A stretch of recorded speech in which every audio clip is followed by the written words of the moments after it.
Air safety has become a key issue for some currently pushing for governmental action related to UFOs. Are these efforts really necessary? Is our government really negligent when it comes to air safety? Let's find out.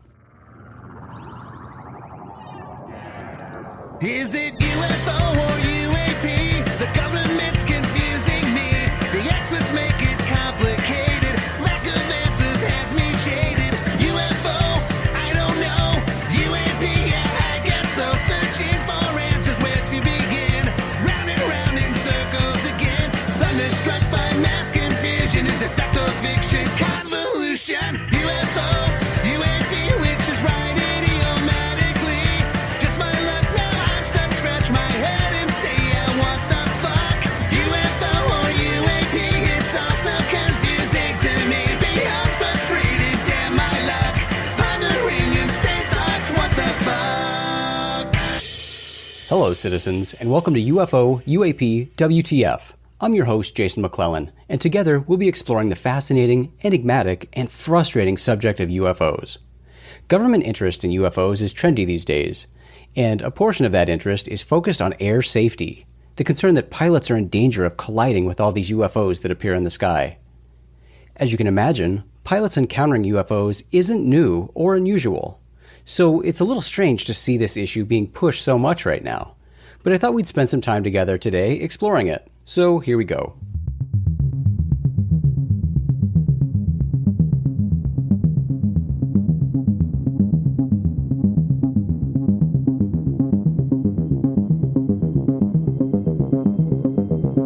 Pilots have been encountering UFOs for as long as humans have been flying.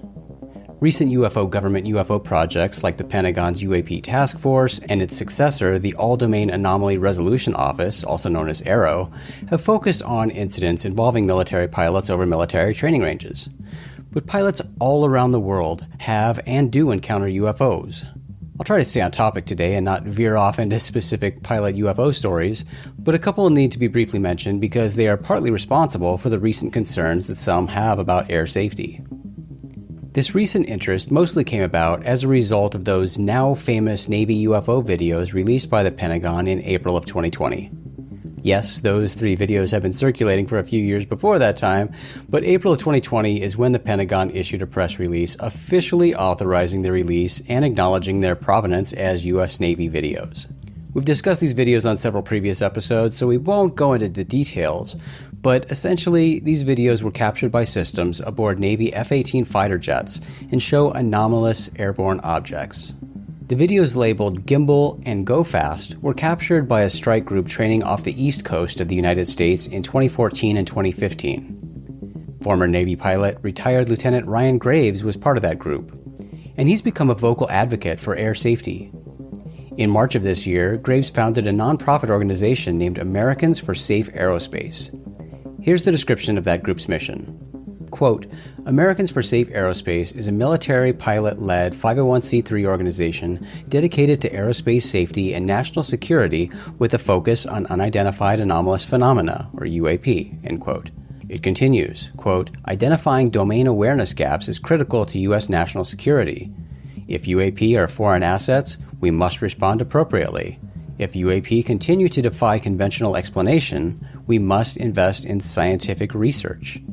ASA supports military and commercial pilots and aerospace workers impacted by UAP, scientists committing to investigating this mystery, and concerned citizens who believe in transparent disclosure from our government, end quote. This sounds great, right? I mean, we all want our skies to be safe. But why has this issue been ignored until now, and why does a nonprofit organization need to fill this role? The quick answers are, it hasn't been ignored, and a nonprofit organization doesn't need to fill this role. As one might expect, air safety is taken very seriously, and there are many organizations, agencies, etc. that focus on air safety. Let's look at some of these agencies and organizations in the United States that regulate and oversee air safety. We'll start with the Federal Aviation Administration, also known as the FAA. The FAA is an agency within the U.S. Department of Transportation, and it's responsible for the regulation and oversight of civil aviation within the United States. The FAA establishes and enforces safety standards for aircraft design, operations, maintenance, air traffic control, and pilot certification. The Department of Transportation oversees various aspects of transportation in the United States, including aviation. As we just covered, the FAA operates within the Department of Transportation, but the Department of Transportation as a whole sets policies and regulations related to transportation safety, including air safety. The Air Traffic Organization, or ATO, is part of the FAA and manages air traffic control services. ATO ensures the safe and efficient movement of aircraft through the National Airspace System by providing air traffic control services, maintaining navigational aids, and managing air traffic control facilities.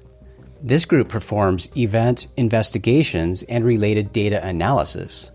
Moving outside the Department of Transportation, the National Transportation Safety Board, also known as the NTSB, is an independent federal agency that investigates civil aviation accidents, as well as accidents involving other modes of transportation. The group works to determine the probable cause of accidents and makes safety recommendations to prevent future incidents. Now, in my early days of UFO journalism, I periodically covered stories that involved the UK Air Prox Board, and it always made me wish that we had a similar agency in the United States. If you're not familiar with the UK Air Prox Board, this is an agency that investigates aircraft near misses and has a primary objective of enhancing air safety in the UK. And you know what? We actually do have our own version of this in the States. That would be the NTSB that we just mentioned. Although its primary focus is on investigating accidents, it also investigates near misses, determining causes and making safety recommendations to prevent similar occurrences. But let's look specifically at aerial incidents involving military pilots. In the US, investigating these types of incidents is primarily the responsibility of the individual branches of the military. Let's start with the Air Force. The United States Air Force has an Air Force Safety Center, which is responsible for promoting and ensuring aviation safety within the US Air Force. It investigates aviation accidents and incidents, including near misses, involving Air Force aircraft. The Air Force Safety Center has operated multiple internal divisions, including an Aviation Safety Division, as well as a Space Safety Division. The Space Safety Division was transferred to the Space Force in late 2020, but let's look closer at this Aviation Safety Division. This division is responsible for, quote, establishing Department of the Air Force aviation safety policy, promoting mishap prevention programs for all aviation assets, and through the establishment of proactive safety programs. It oversees the aviation mishap investigative process, the collection and accuracy of flight safety data, and the disposition of risk mitigating actions. It provides proactive and reactive engineering and operational analysis of flight safety issues. Additionally, the division directs the Aircraft Information Program, the Hazardous Air Traffic Report Program, the Bird Wildlife Aircraft Strike Hazard Program, and the Mishap Analysis and Animation Facility, end quote. That's a lot of stuff focused on air safety.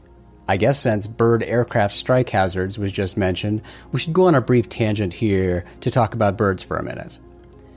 According to the U.S. Fish and Wildlife Service, quote, birds and other wildlife strikes to aircraft cause an estimated $900 million in damage to U.S. civil and military aircraft annually. Furthermore, these strikes put the lives of aircraft crew members and their passengers at risk. Over 250 people have been killed worldwide as a result of wildlife strikes since 1988, end quote.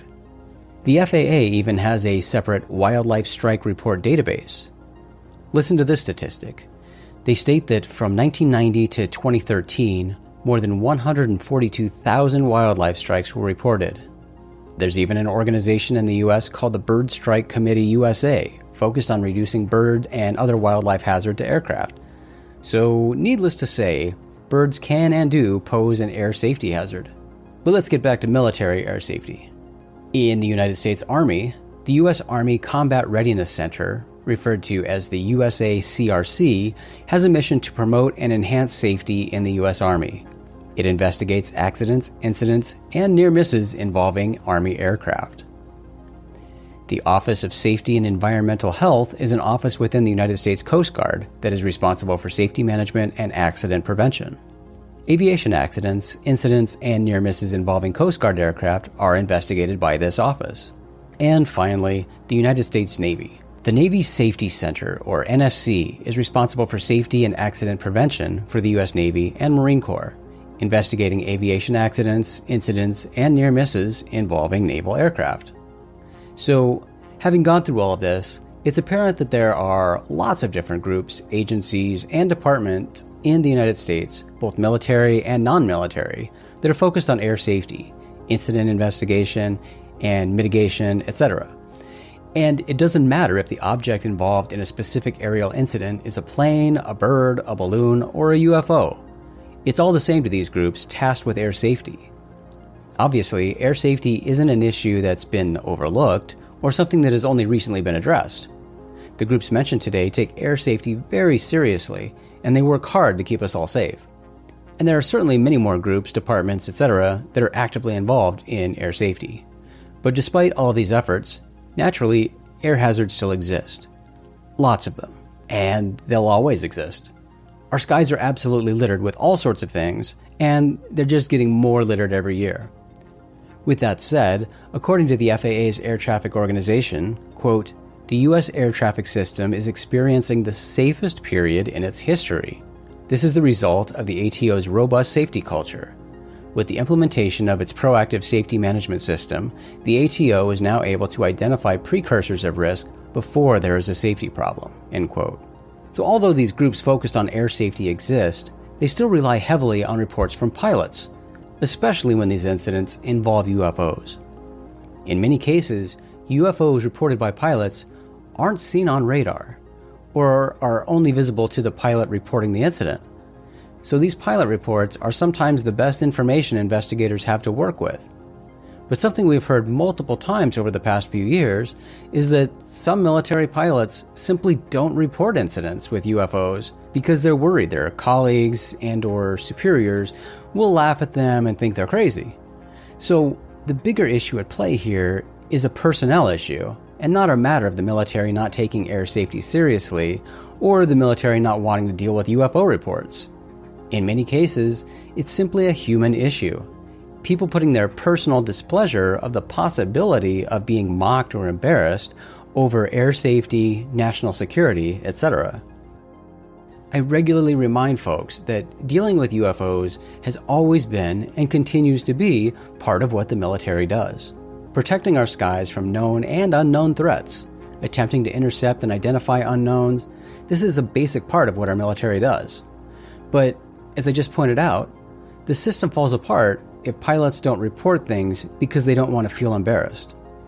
These are personal issues individual pilots have to work on, and this is where a group like retired Lieutenant Ryan Graves' Americans for Safe Aerospace can be beneficial, helping pilots change their mindsets regarding UFOs. This can help chip away at that perceived stigma that some pilots seem to have when it comes to UFOs, and hopefully foster a culture where reluctance to report something anomalous is a thing of the past.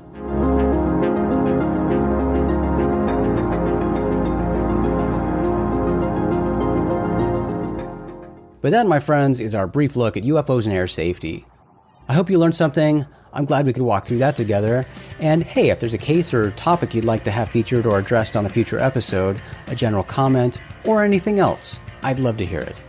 I'm easy to reach. You can always contact me on Twitter @acentric or shoot me an email at jason@rogueplanet.tv. I'm Jason McClellan. Thanks for hanging out today. Join me again next time as we try to figure out together what the f*** is up with these UFOs.